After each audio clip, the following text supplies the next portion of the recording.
Okay, so this is week 4 podcast group 3, diversity and inclusion. Sorry. It's the um Educational diversity. educational diversity. Sorry, I had the wrong thing open on my screen. No worries. So who would like to start? I'll start, Okay. if that's okay. Um, should English be taught as the primary language in all U.S. schools? Why or why not? Discuss. I had a tough, I don't want to say a tough time with this question, because I feel like the word primary seems very rigid. I don't know if that's just me. It was just very strong. I do think that it should be the primary language because it's the US and that's what the students would need to communicate to be successful in all different I guess aspects of life, you know what I mean? Educational, business, whatever it is, socially, all of those things. To be successful, you need the English language. So I would say that it should be the primary, but I do think we should have other languages as well. I do think we should incorporate them more often. I feel as though coming from someone who, like I've always said, is that like in my school, we do have like ELLs and stuff, but I would really think it would be helpful if we had like a Spanish speaking class because I feel like the line that we're having a hard time meeting, I guess, is the fact that like connecting them to the English, but not knowing the Spanish enough to kind of make that connection. So I think if we had a little bit of like at least basic Spanish or basic Russian or whatever it is, even if we had trainings, like we have PDs and stuff like that, like a good time for any teacher that has an ELL in their class, just like basic language, like that has to do with, like I learned this week with math is matemáticas or something like that. And I just was like, that was so helpful. Cause like if I have a student come in and I'm like, hi, welcome to math. And they're like, and I'm like, matemáticas, you know, so I can kind of make them feel like I'm trying to understand them just as much as they're trying to understand us. And I think we would be more successful in having them learn English if we kind of met them halfway. Instead of just being like, oh, this is, I don't even know another, polio is chicken. You know what I mean? So it's just kind of like, so I do think it should be the primary, but I don't think it should be the only one. Yeah, I have to. Oh, go ahead, Nick. No, go ahead. It's okay. I have to agree. Like, I like to look at these questions like before I read and answer them, and then kind of go back and compare what I answered before and after. And before reading, I was like, yeah, like English should definitely be the primary language. Like, it's something that is obviously like so high up in America and is the main language already. So it's like it is purposeful. But then after reading it, something that stuck out to me was when they looked at ELL students and English was the fourth language in households. Like there was two other languages above English and then Spanish. So then it started like I started thinking that way. And like personally, I took Spanish in high school and I like now wish I took it a little more seriously because like it is so beneficial now. And like even to get a job, like jobs will hire a bilingual like teacher over a teacher who probably just speaks English because there are so many more people that speak Spanish in America now. So it's like something like that to look at. But I do think, like you said, Sarah, English does need to be the primary language, but not so much the primary. We need to have options, like because Spanish is the number one language with up there with English right now here. So it's like, how do you meet in the middle? Because if you're a teacher who only speaks English and you have these ELL students and their parents don't speak Spanish or don't speak English and don't understand English, then that makes a conflict. And then that also affects the education of the child. To kind of piggyback off what you said, Peyton, is like we had back to school night and we had a lot of parents that didn't speak English and trying to get our information out to them. We were just kind of like hitting a wall.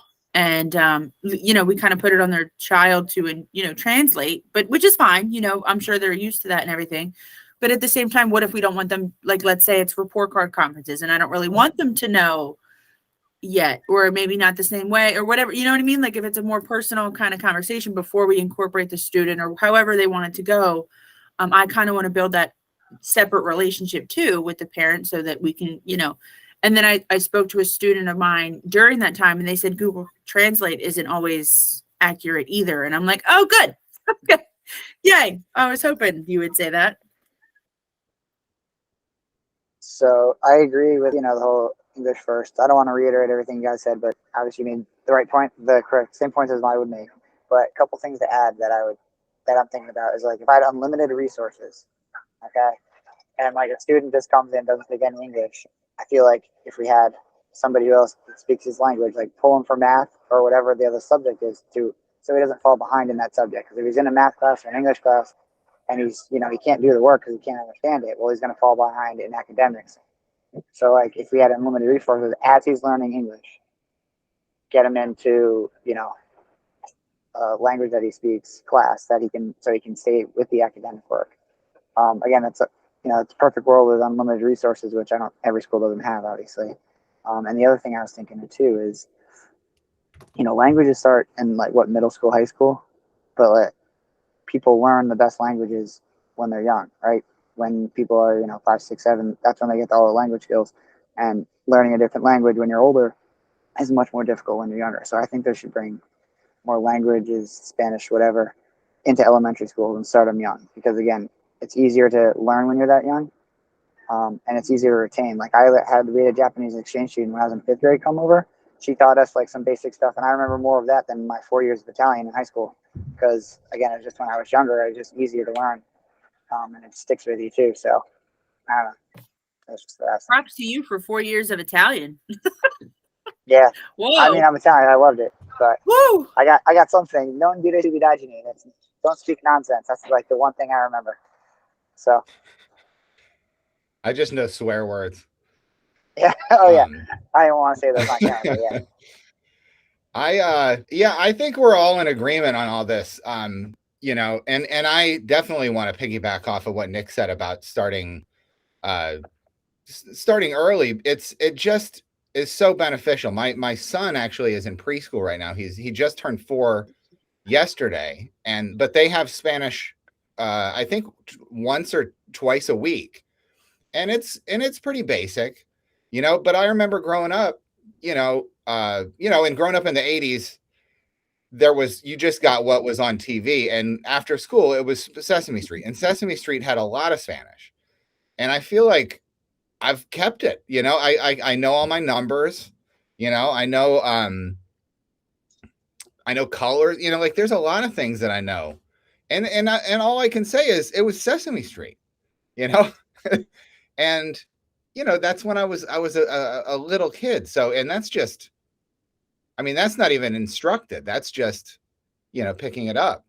But yeah, I took 4 years of German, and without any ability to practice it, it's gone, and with Spanish, you do have those opportunities because there are a lot of Spanish speakers, and there's Spanish programming. You can listen to Spanish radio. There's Spanish TV stations. Like it's so accessible, and as a learning aid for a teacher, to have that stuff on, it can be very helpful too. I definitely think that starting languages early, but of course, all of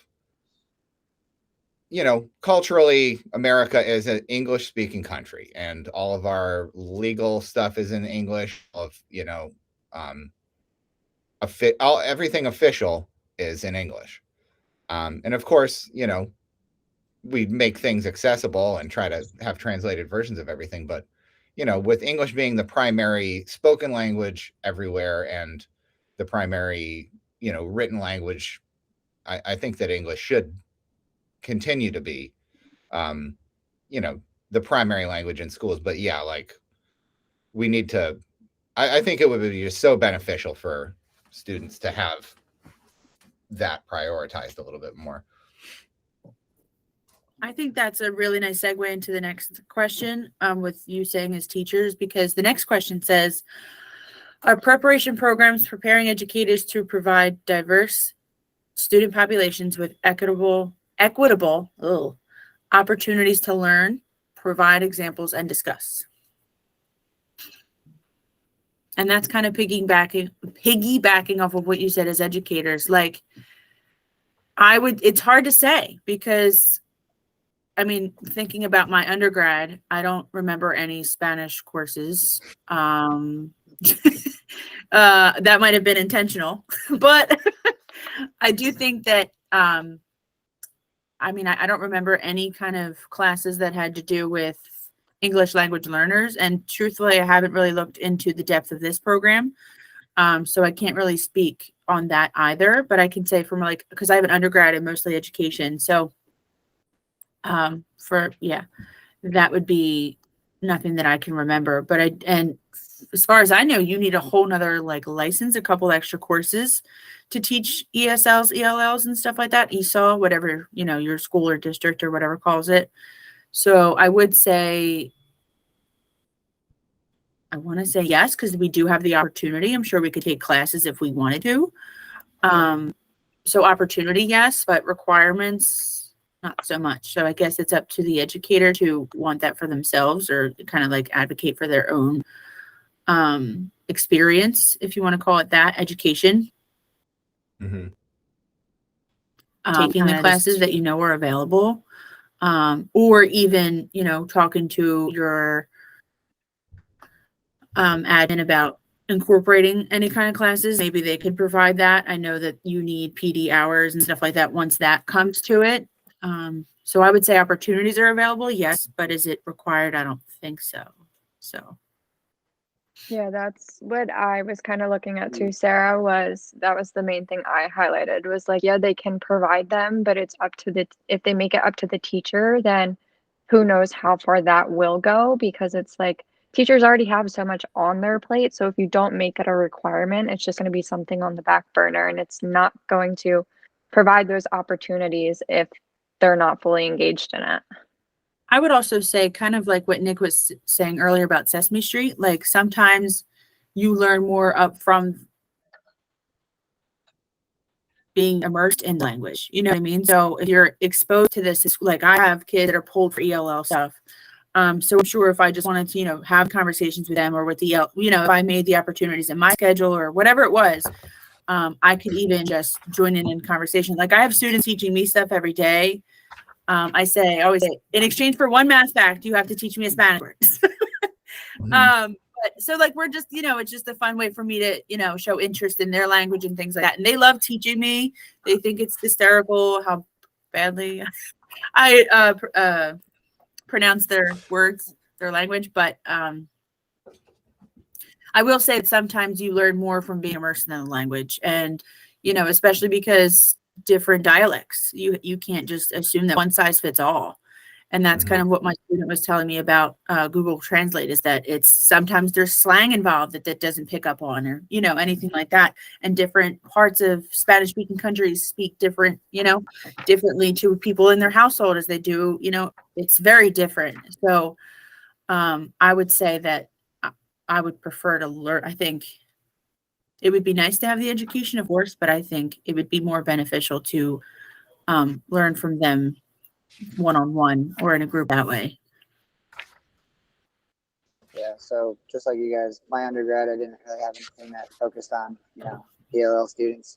But our district has resources. We have staff members that are like the translators for them, or, they're the ones that are helpful. But, I don't really, honestly use them until, it comes up, right? So I'm not like learning on my own because, again, like you were saying, we're busy with other stuff.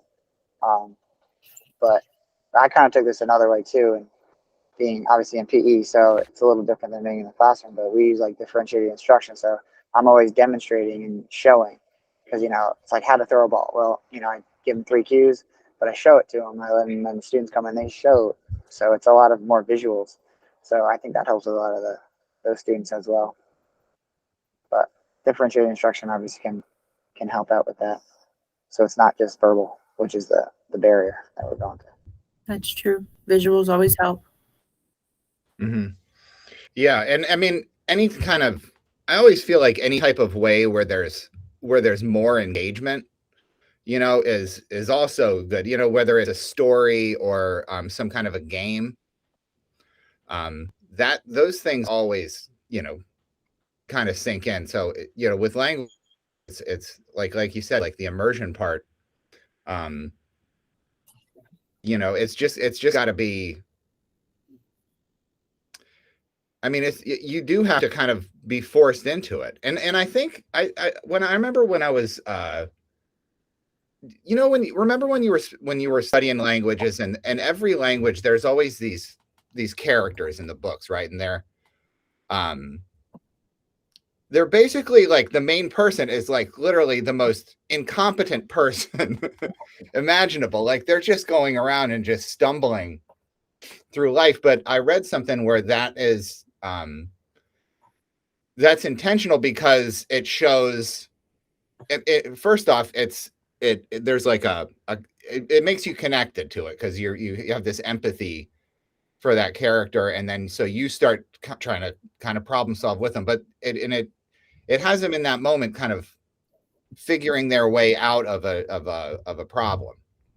And so I think that's where I mean, that's like just one of those kind of language learning tools. One thing I was thinking about, through all this, was there was the three types, and in the reading there was like the three types of language learning, where there was, or like having, transitional bilingual, where it's, somebody's coming in and the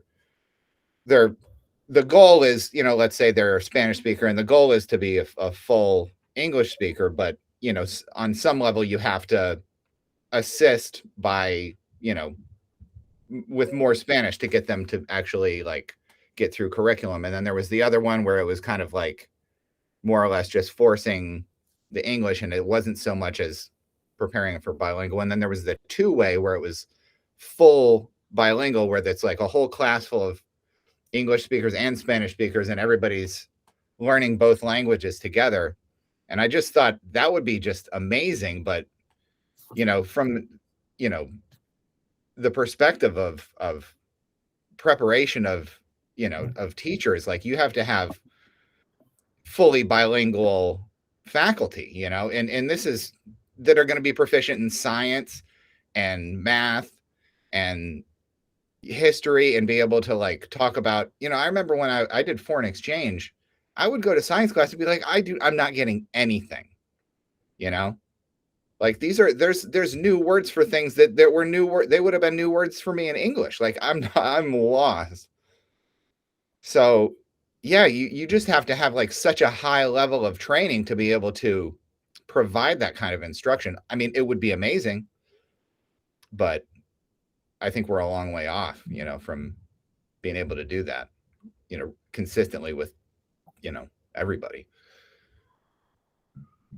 Yeah, and Nick, just to add something in on the policy review analysis thing that we were just working on this week, with the equitable education opportunity, I thought it was interesting with the district near me. They decided to make like an equity council out of it and allow students, staff, administrators, teachers, community, they're all involved in this equity council, and they have like weekly committee meetings at the boards. They talk about like their goals and what barriers they're hitting with their ELL students and things like that. And I thought that was really cool, because the other policy that I looked at for a different district didn't really highlight those ELL students or the equity and diversity in the school. It was more just like, we're an inclusive environment, and like a more basic one, whereas this kind of went into detail how they're making a council, allowing students to have a voice for themselves. Like teachers see it firsthand, so they get to speak up about it. And I thought that was kind of a cool movement towards it. And they allow more programs and events for the Equity Council to like host, to get the word out too. I was finding something similar with my local school district as well. Like, and it was kind of tough, because the other school districts that I looked at had nothing, and it was almost just like, I mean, demographically, they didn't have any diversity, and then my school district is very diverse, and I was seeing that same thing, like with the team, the groups were made up of a mix of principals, teachers, students and parents. And I was like, that is such a good way to like have, I mean, coordination, like transparency, to be able to like make sure that people know about stuff. I was really impressed by that model of doing it.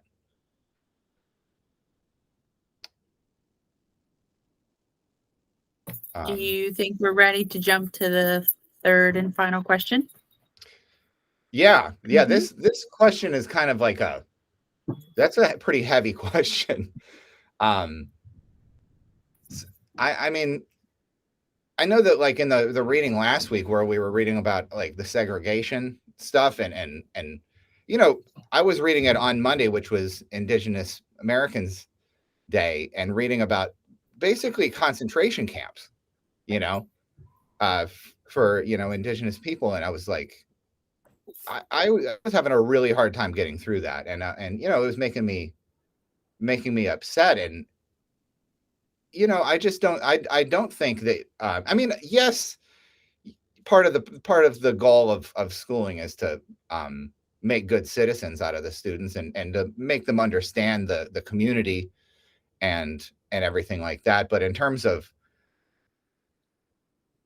changing, somebody's culture and try to say like, you have to get out of your culture and you have to, put all that behind you is insensitive. And I don't think that I just don't think that it's right. I think that, it's just really disturbing when I was reading about that stuff. I mean, kind of like piggybacking up what you're saying, I agree that it was hard to even read just now.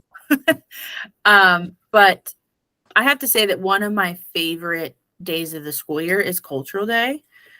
And they have, it even carries into like after school, where they have like food trucks with all these different kind of foods and stuff like that. And families from different cultures will like ask to have different music played. Like they set up like a whole lineup and everything like that. There's different games, and everyone's just kind of exposed to so many different cultures, and it's a lot of fun. And there's it's a judgment-free zone, and everyone's free to be themselves and stuff like that. And I wrote this in the paper that we had to submit for this week. I just kind of said that being someone who lives in Philly, one of my favorite parts about Philly is how diverse, like the melting pot. You know what I mean? So many different foods options, and it's all just welcome. And Americanized seemed very heavy. And why would you want everyone to be the same? You know what I mean? Yeah. There's so much that, we're expecting them to learn from us. And like, this is exactly what I'm saying about like the whole language thing, is like, we have just as much to learn from them. There's nothing wrong with where they come. You know what I mean? Like, I feel like it's just such a negative way to phrase it. And I know that's of course not the intention, but it just seems like, just to Americanize, like it just seems to, I don't know. It's just so negative and so heavy to even as, like, I don't know, but kind of what you guys were saying about like the school district. It seems like there was an intention of doing that in some cases, reading about the history of all that stuff. You're just like, there were, intentionally trying to get, to kill off literal cultures, that, and, there's people on record, government,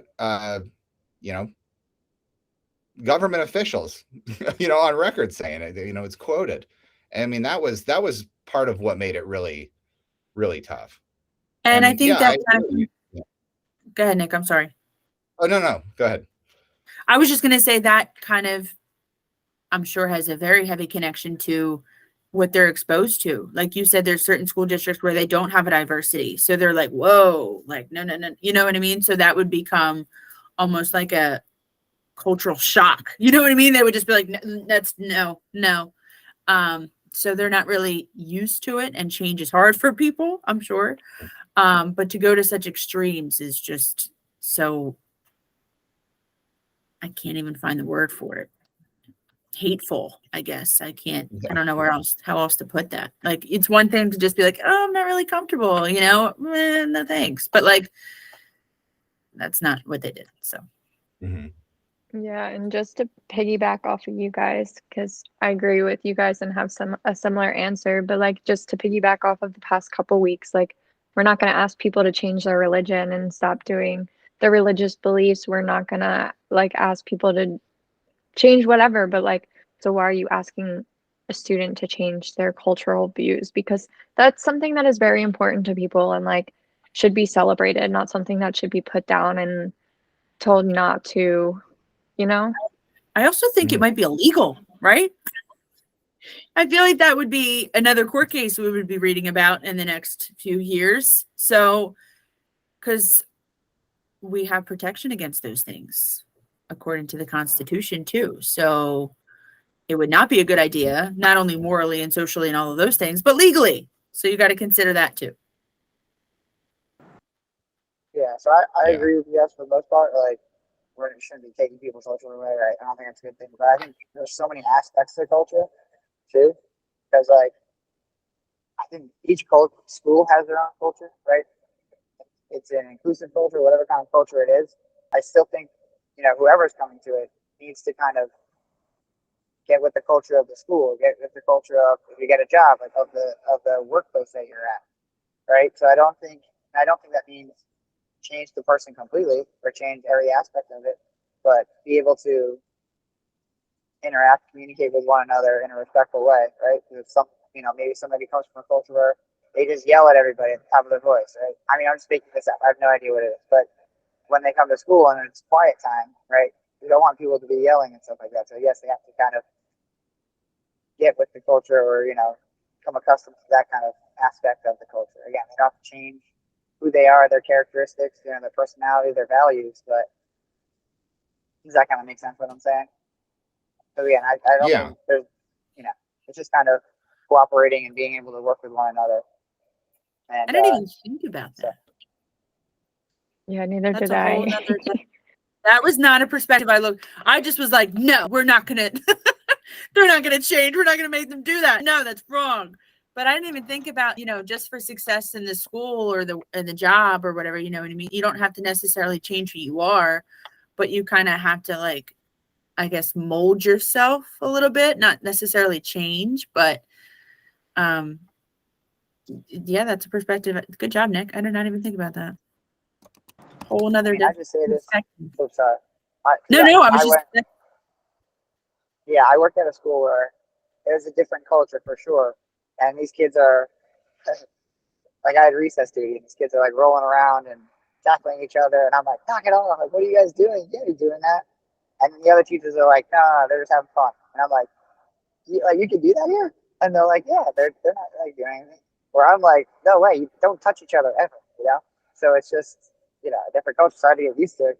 Kind of like that's kind of what they were doing. And I had to be like, all right, as long as they're not hurting each other. I was like, I guess I gotta let this stuff go. So I don't know. It's not, Yeah. I mean, I think that kind of goes along with, just understanding, the different environments that you might be in, and that's, pretty universal, like, you know, between school or culture or anything, like, I mean, I do think that, in some cases things do start blurring together over time. For instance, like the way people talk is maybe there's a more casual style of talk because, maybe culturally we have gotten, um, fatigued by having to kind of change back and forth so much, or the way people dress. There's not as much, people dressing formally, um, all over the place, like on airplanes or something like that. Um, but yeah, I mean, yeah, I think that on some level, like there are certain cultural, you know, cultural, I don't know, traits or habits or anything that, that don't fit in all, in other cultures, like for instance, the way that genders are, like, I don't know, I worked in Russia one time, and I had my boss was a woman, and the Russian people would not talk to her. You know, they would just they would just find the first man and just be like, no, no, she's the one you need, you know, to talk to. Like, and they would just be like, whoa, you know. So yeah, you know, like, yeah, like, I agree. You do need to learn, you know, to adapt. As long as you're not going to be just like, no, in my culture, we don't, you know, we don't talk to women or something like that. Like that's not going to work.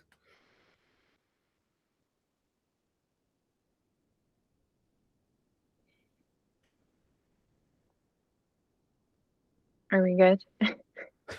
That's right. I didn't know how to. Looks like they're all answered. Yeah, I mean, I will add at the end of this all, like, I remember, you know, as far as going to school with people from a lot of cultures, I feel like it's beneficial. And even when there's language, you know, there's people struggling with language. In my high school, there was a lot of foreign students, and there wasn't a faculty that was trained in speaking Korean and Japanese, and you know, like there was teachers that spoke Spanish and French and German and, you know, certain languages, but I don't know, we learned together to like communicate, and I feel like that has, you know, made it easier for me to, you know, connect with people when I don't have sort of a common language. There are ways to kind of communicate, you know, pantomiming and things like that. So, you know, just experience doing stuff like that is beneficial. And I think that goes for students too. You know what I mean? Like, I feel like, I think and we talked about this with the language part of like exposing them to different students, whether it's different cultures or abilities, whatever it is, you know what I mean? Exposing them to the different kinds of children that exist on this planet, is so important for them, you know? And I think it builds character and who they are, and they'll be able to have better relationships, friendships, whatever it is, professional or not, moving forward. So I think, like you said, it's to make a better citizen in schools and things like that. And that's part of the education, is exposing them to different cultures and abilities, and how to approach, how to have conversations, whatever it is, like, feel comfortable around them, be respectful towards them, all of those things. And I think that's just as important as, and they might remember that longer than their math facts. So, you know what I mean? Like, some of my students are very good at multiplying, but they know how to say thank you and please and all of those things. And that stuff sticks. Like you said, Sesame Street, that was just, it's simple. It's important. And it doesn't have to be a grade for it to matter. You know what I mean? So there's something to take away from that too. Mm-hmm.